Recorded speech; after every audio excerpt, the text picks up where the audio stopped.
नमस्कार। आज हम बात करने वाले हैं उदय शंकर भट्ट के एक बहुत ही दिलचस्प एकांकी नाटक नए मेहमान के बारे में। ये कहानी है एक तपती हुई गर्मी की रात की, जहां एक मिडिल क्लास परिवार सामाजिक जिम्मेदारियों और अपनी तंग हाली के बीच फंसा हुआ है, और फिर दरवाजे पर एक दस्तक होती है जो सब कुछ बदल देती है।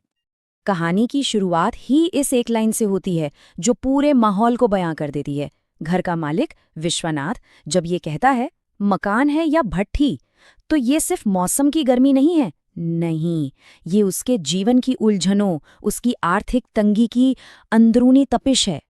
तो चलिए कहानी के पहले हिस्से में चलते हैं। उबलता शहर, उलझा परिवार। यही हमारी मुलाकात होती है विश्वनाथ और उसकी पत्नी रेवती से। एक ऐसा जोड़ा जो शहर की जानलेवा गर्मी और अपनी जिंदगी की मुश्किलों दोनों से एक साथ लड़ रहा है। अब देखिए, मेहमान तो अभी आए भी नहीं हैं, और इस परिवार का हाल क्या है। घर बिल्कुल भट्टी की तरह तप रहा है। न एक ग्लास ठंडा पानी है, न कहीं से हवा आ रही है। ऊपर से रेवती का सिर दर्द के मारे फटा जा रहा है, और जो पड़ोसी हैं, अरे वो मदद तो क्या करेंगे, उल्टा मुसीबतें बढ़ाते हैं। ऐसे में इस घुटन भरे माहौल में बस एक ही डर है जो उन्हें खाए जा रहा है कि कहीं कोई मेहमान ना आ टपके। और फिर वही होता है जिसका डर था। कहते हैं ना, इंसान जिस चीज से सबसे ज्यादा डरता है वो होकर रहती है। बस दरवाजे पर दस्तक होती है। यही वो पल है जहां उनकी सबसे बड़ी चिंता अब हकीकत बनने जा रही है। दूसरा भाग, बिन बुलाए नए मेहमान। दरवाजा खुलता है और सामने दो अजनबी खड़े हैं, नन्हेमल और बाबूलाल। और वो घर में ऐसे दाखिल होते हैं जैसे कोई अपना ही घर हो, पूरे हक के साथ। और यहीं पर नाटक का जो असली संघर्ष है ना, वो खुलकर सामने आ जाता है। सोचिए, एक तरफ है थके हारे बीमार मेजबान, और दूसरी तरफ है ये मेहमान जो आते ही फरमाइशें करने लगते हैं, जिन्हें कोई फिक्र ही नहीं। ये जो टकराव है, यही कहानी में टेंशन की नींव रखता है। जरा मेहमानों की हिम्मत तो देखिए। नन्हेमल की पहली फरमाइश सुनिए, मन करता है लेमन की 5-6 बोतलें पी जाऊं। मतलब कमाल है। ये बात उस घर में कही जा रही है जहां एक गिलास ठंडा पानी मिलना भी मुश्किल हो रहा है। और बात सिर्फ नन्हीमल की नहीं है। बाबूलाल की मांग सुनिए, जो सुनने में तो बड़ी मामूली सी लगती है, बस एक साग और पूरी, है ना। लेकिन जरा रेवती के बारे में सोचिए, जो दर्द से तड़प रही है। उसके लिए ये एक छोटी सी फरमाइश एक पहाड़ तोड़ने जैसा काम है। मेहमानों के लिए ये बस खाना है, पर मेजबानों के लिए ये उनके सब्र का एक और इम्तिहान। तीसरा भाग, असमंजस और अतिथि धर्म। अब बेचारा विश्वनाथ एक बड़ी अजीब सी दुविधा में फंस गया है। एक तरफ उसे अपनी पत्नी की तकलीफ दिख रही है, और दूसरी तरफ हमारे समाज का वो बड़ा नियम, अतिथि धर्म। मतलब मेहमान तो भगवान का रूप होता है, उसकी सेवा तो करनी ही पड़ेगी। और यहीं ये नाटक एक बहुत बड़ा सवाल खड़ा करता है।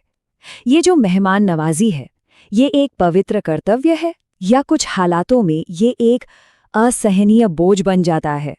यही सवाल है जो विश्वनाथ के दिमाग में घूम रहा है और घर के अंदर का तनाव बढ़ाता जा रहा है।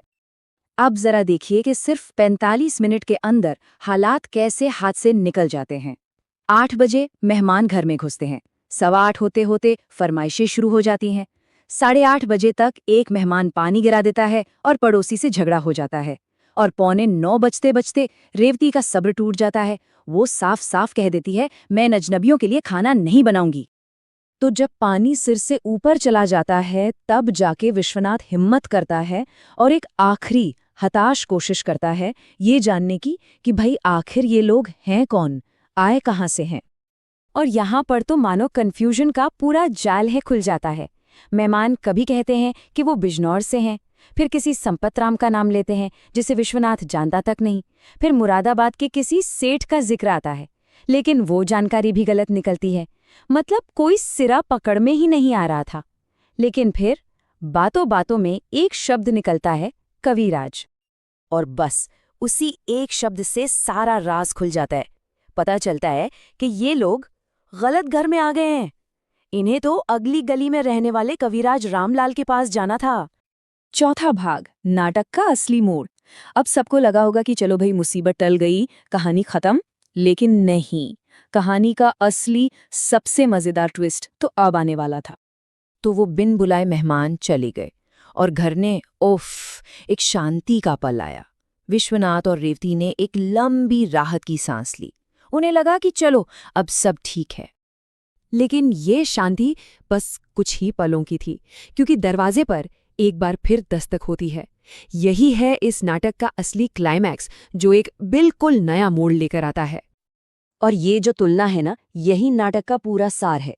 दरवाजे पर इस बार कोई और नहीं बल्कि रेवती का अपना भाई था। और कमाल देखिए, वही रेवती जो कुछ देर पहले दर्द से उठ भी नहीं पा रही थी, अब खुशी और नई ताकत के साथ दौड़कर रसोई की तरफ भागती है। यही लेखक हमें दिखाता है कि सच्ची मेहमान नवाजी मजबूरी में नहीं बल्कि दिल से होती है। तो ये कहानी हमें एक बहुत ही जरूरी सवाल के साथ छोड़ जाती है। आज की इस भागदौड़ वाली दुनिया में एक मेहमान होने का असली मतलब क्या है? क्या ये सिर्फ एक सामाजिक जिम्मेदारी है जिसे बोझ समझकर निभाना पड़ता है, या फिर ये प्यार और सम्मान पर बना एक सच्चा रिश्ता है? सोचने वाली बात है ना?